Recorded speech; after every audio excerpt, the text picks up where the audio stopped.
jail calls are recorded. You think I wasn't gonna get at you from the inside?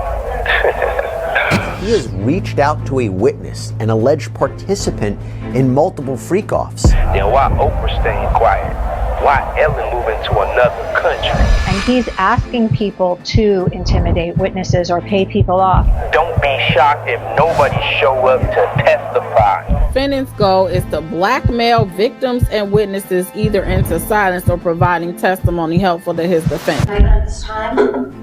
Guilty. Imagine sitting in a cold, concrete cell, stripped of your billion-dollar empire, your private jets, and your adoration, yet you still believe you hold the detonator to destroy the entire entertainment industry. That is exactly where Sean Diddy Combs finds himself right now. But there is one phrase caught on these alleged leaked prison calls that has terrified everyone from Hollywood executives to federal witnesses. He didn't talk about money, and he didn't talk about lawyers. He talked about worm food, and more specifically, he mentioned that he kept a sample of it. You might think that after being locked up in the Brooklyn Metropolitan Detention Center, the silence would finally set in. You would be wrong. Reports and leaked audio suggest that the music mogul isn't just sitting idly by. He is allegedly orchestrating a campaign of intimidation, coded messages, and absolute psychological warfare from behind bars. We are looking at a man who claims he can send a message on a bird if he has to. A man who says he has nothing left to lose. Today, we're ripping the lid off these coded conversations to understand exactly what worm food, KitKat, and vitamin E really mean, and why some of the biggest names in the world, from Oprah to Ellen, might be sleeping with one eye open tonight. Are you surprised to hear from me? No. What's going on? You think I wasn't gonna get at you from the inside? I think you know me a little better than that. We can't be talking right now, Puff. You have to understand the level of arrogance it takes to look at the Federal Bureau of Prisons' strict communication rules and treat them like mere suggestions. The alleged audio leaking out of the MDC reveals a man who refuses to play by the rules. Diddy isn't just using his allotted phone time. Reports claim he is hijacking the accounts of other inmates. This is known as using other people's PAC numbers, a common hustle in lower security facilities. But for a high-profile target like Diddy, it's a massive risk. But why take that risk? Because he needs to talk to people he's legally banned from contacting. The prosecution has already flagged this behavior. They claim he's instructing family members to initiate three-way calls to patch in witnesses, people who could bury him in court. In one of the most chilling segments of these leaks, Diddy allegedly references a road trip. On the surface, it sounds like a vacation memory, but in the context of federal transport, a road trip is when an inmate is moved or con-aired across the country. He hints that he wasn't going to invite you, but he could change his mind. This is classic mob boss speak. It's a threat. He's telling this mystery listener that if he goes down, he has the power to drag them onto the bus with him. He's implying that he hasn't snitched yet, but the invitation to the downfall is always open. But that wasn't the only rule he was breaking, and the people on the other end of the line weren't just random associates. Nah. With all due respect, my brother, how is your wife doing? I heard she's spending a lot of time on the farm, and she loves talking to a pig. I told you when I went on this little road trip, I wasn't going to invite you, but I could change my mind. You understand? In these conversations, the code switches from travel to weather, and it paints a picture of a man who was promised protection that never arrived. Diddy is heard complaining to someone on the outside, reminding them that they told him the storm would just come and go if he just laid low. This confirms what many of us have suspected for years. Diddy allegedly believed he was part of a protected class, a group of elites who could weather any scandal. He thought if he stayed quiet, the media cycle would move on. But the weather got worse. He then drops a code word that hasn't been cool since the 90s, but is deadly serious in this context: pigs. He asks about his associate's wife talking to the pigs on the farm. We don't need an enigma machine to crack this one. He is paranoid that the people closest to him are cooperating with law enforcement. The tone in his voice shifts here. It's not just anger, it's betrayal. He talks about needing vitamin E and Special K cereal because he's catching a cold. In the drug world, Special K is often ketamine, and vitamin E has various street meanings, but in this specific jailhouse context, it sounds like he's asking for resources, or perhaps he's using product names to identify specific people or debts owed. He's reminding them that he knows who is talking, and he knows who is hiding. And speaking of hiding, Diddy's mind seems to be fixated on a very specific movie that explains the entire culture he built his empire on. Listen, everything all good. We just can't talk right now. Now how about I just talk and you listen? You told me the storm would just come and go if I lay down and stay quiet. But the weather seemed to be getting worse. You know, I could be catching a cold, so I need to make sure you send me some vitamin E and my Special K cereal. This is where the conversation takes a turn into the bizarre and terrifying. Diddy allegedly brings up the movie Eyes Wide Shut. For those who haven't seen it, it's a movie about a secret society of elites who wear masks, engage in ritualistic orgies, and silence anyone who tries to expose them. Does that sound familiar? It mirrors the exact allegations of the freak-offs that prosecutors have described. Diddy asks the person on the phone if they've seen it, mentioning it has a famous celebrity in it. The person on the other end nervous laughs and says, "Yeah, Tom Cruise." But Diddy plays a mind game, saying, "Is that who it is? I thought it was a different celebrity." This is a masterclass in psychological torture. He's implying that the real movie isn't the one Stanley Kubrick directed. The real movie is the footage Diddy has in his vault. He's suggesting that the people he partied with, the A-listers, the icons, are the stars of his own personal Eyes Wide Shut tapes. By pretending to be confused about the actor, he's telling his associate, "I know who was at the parties, I have them on tape, and I can release that movie whenever I want." It's a subtle way of saying that the masks are about to come off. But if you think a movie reference is scary, wait until you hear what he calls the evidence he's holding on to. So, make sure them Amazon deliveries get back on schedule, then there won't be no need for us to talk no more. Just chill out, Puff. I told you I'ma get it done. You know, I've been thinking about watching a movie lately. It's called Eyes Wide Shut. Have you seen it? It's got a real famous celebrity in there, don't it? Yeah, Tom Cruise. What's your point? Is that who it is? Man, I thought it was a different celebrity. I guess it might have been a different movie. You know, I got a lot of movies on my mind sometimes, and I get the actors confused. Some of these actors are so good, they act like they don't even know they're being recorded. Your wife did a few movies, didn't she? This is the darkest part of the audio, the moment that likely made federal agents freeze when they reviewed the tapes. Diddy tells the person on the line to keep the worm food away from my house. He says that when too many insects start digging around, it gets messy. Worm food usually refers to a corpse, something dead and buried. In this context, it is almost certainly a metaphor for the bodies of evidence, the tapes, the drives, the physical proof of crimes that would destroy reputations forever. He then delivers the hammer blow. "Remember when I cleaned up the worm food around your house? I kept a sample in case you need it." This is blackmail in its purest, most toxic form. He is admitting to being a fixer for his friends. He is saying that when they messed up, when they had a crisis or a scandal, he made it disappear.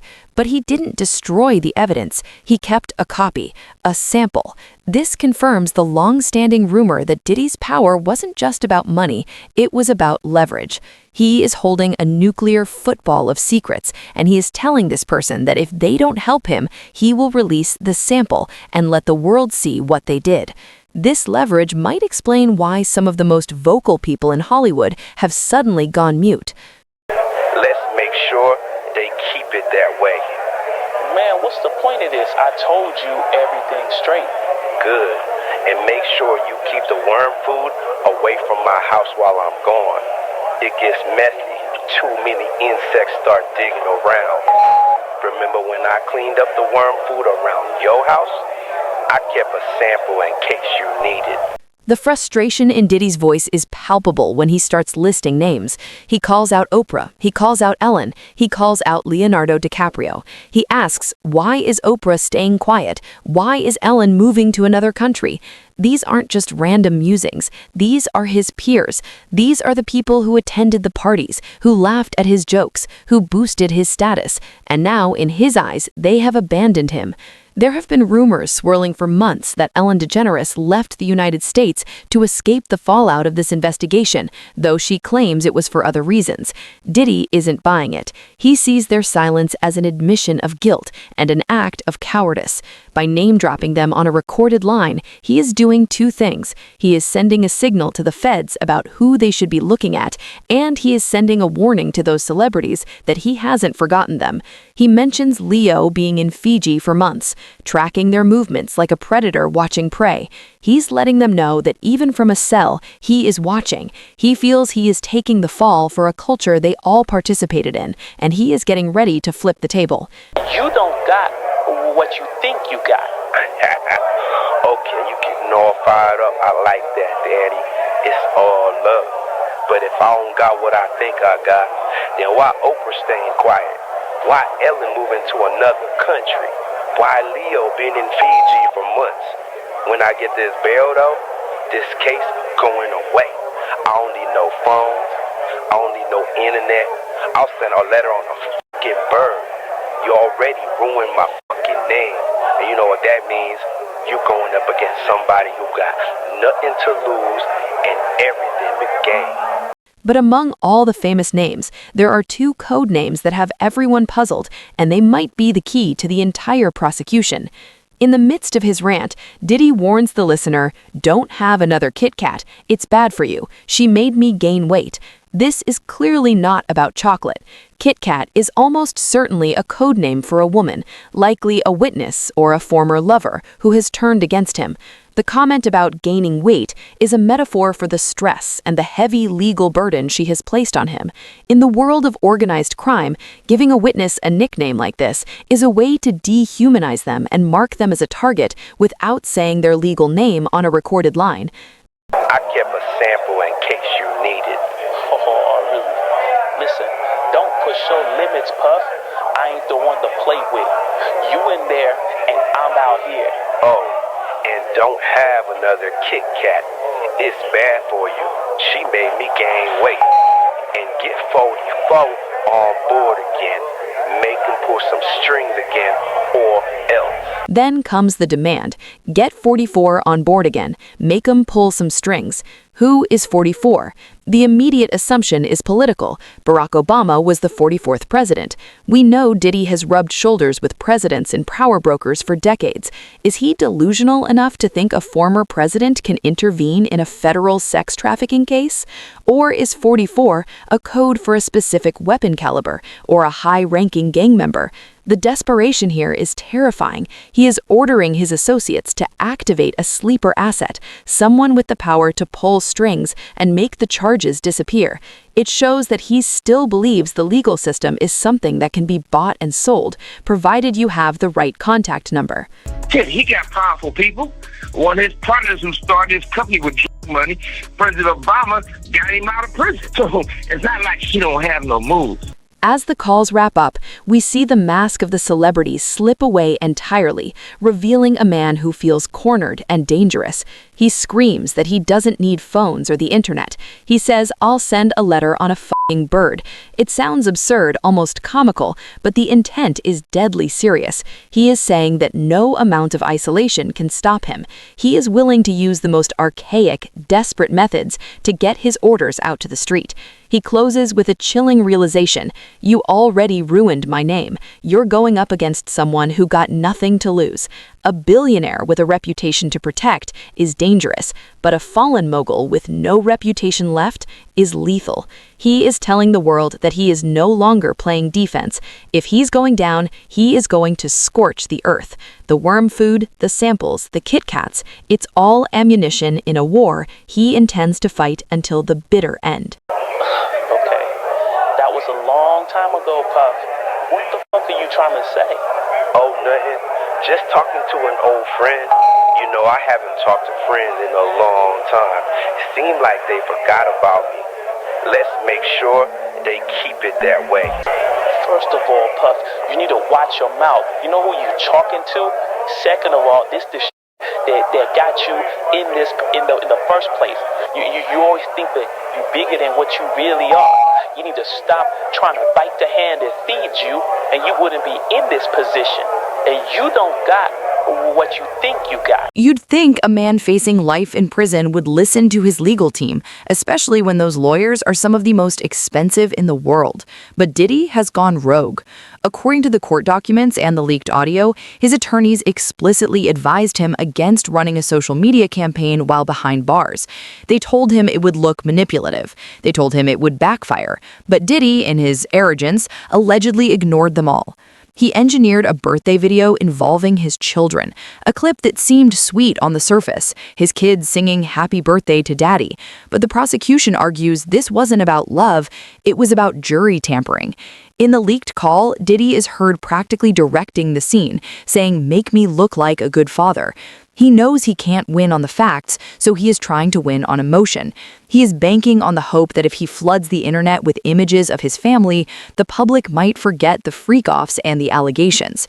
He explicitly states his goal in the recording: "All I need is one juror." That is the terrifying reality of his strategy. He doesn't need to prove he's innocent to 12 people. He just needs to trick one person into feeling sorry for him to get a hung jury. He's weaponizing his own children to manipulate the legal system, proving that there is no line he won't cross to save his own skin. Oh, I'm doing the same thing for Thanksgiving.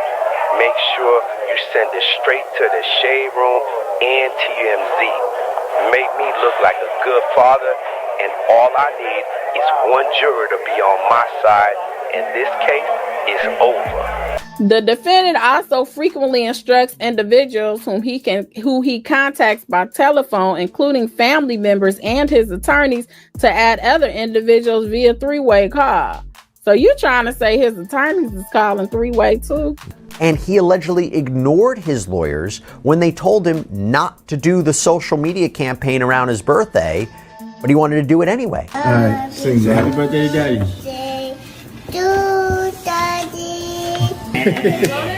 love y'all so much. We love you too. This brings us back to that mysterious number 44 and the demand to pull strings. To understand this, we have to look at the only other mogul who rivals Diddy in infamy, Suge Knight. Even from his own prison cell, Suge has been sounding the alarm on Diddy for years, claiming that Diddy has friends in high places that the rest of us can't even imagine. Suge has openly speculated that Diddy has leveraged his connections with politicians and power brokers to get people out of trouble before. He referenced how Diddy seemingly made legal issues disappear for his associates in the past. When Diddy screams, "Get 44 on board," he is likely trying to cash in a favor that is decades old. He thinks the political connections he made during the vote or die era are essentially get-out-of-jail-free cards. But here is the brutal reality Diddy is facing. Those strings have been cut. The 44s of the world, whether that refers to a president, a weapon, or a powerful executive, are not picking up the phone. He is shouting into the void, trying to activate a network that has already disavowed him. He is realizing that the power he thought he had was only loaned to him, and now the lease is up. Comments about P. Diddy, the allegations? Well, look, don't lean. Only to speak out against this Diddy thing. What's your take now? John, you made a statement about Diddy. What? Jason, hey, my man, do you have any reaction to the Diddy scandal? Any reaction? No reaction? How's everything going? Everything good. Is Hollywood going to survive this Diddy thing? Like, we're worried. Will you respond? She wants to respond. Look at it. I want to ask about the Diddy scandal. Have you ever heard of anything such? No. Go. No? Is the Baldwin family at all concerned about Justin Bieber with this P. Diddy thing? Hey, Kev, when you hosted for Diddy, did you catch any baby oil? You'll see, when I hosted for Diddy? Yeah. You asking the wrong person the wrong question. Rihanna, did you attend any of P. Diddy's parties? Were you involved in any of the freak-offs? Diddy's final rant on these tapes is the sound of a man who is watching his own funeral while he is still alive. He screams, "You already ruined my name." He knows the brand is dead, Sean John is gone, Revolt is gone, the legacy is tainted forever. But that is exactly what makes him so terrifying right now. A billionaire with a reputation to protect will settle, he will negotiate, he will play nice. But a man who has already lost his name, he has nothing to lose and everything to gain. He is signaling that he is ready to go scorched earth. If he is going to rot in a cell, he is going to make sure the people who used him, the people who partied with him, and the people who cleaned up with him are in the cell right next to him. This isn't just about Diddy anymore. This is about the collapse of an entire era of celebrity immunity. He is the first domino, and he is trying desperately to knock over the rest. As we look at the date today, February 5th, 2026, the silence from Hollywood is deafening. Oprah isn't talking, Leo is allegedly still in Fiji, and Ellen is halfway across the world. They aren't quiet because they have nothing to say, they're quiet because they're waiting to see if Diddy actually pushes the button. These leaked calls prove that the W0rm Food tapes aren't just a rumor, they are a weapon. Diddy is holding the industry hostage from a payphone in Brooklyn. We're watching a high-stakes game of chicken between a fallen king and the subjects who abandoned him. The only question left is who blinks first, because if Diddy releases that sample, the entertainment industry will never look the same again. And that might just be the story of the decade.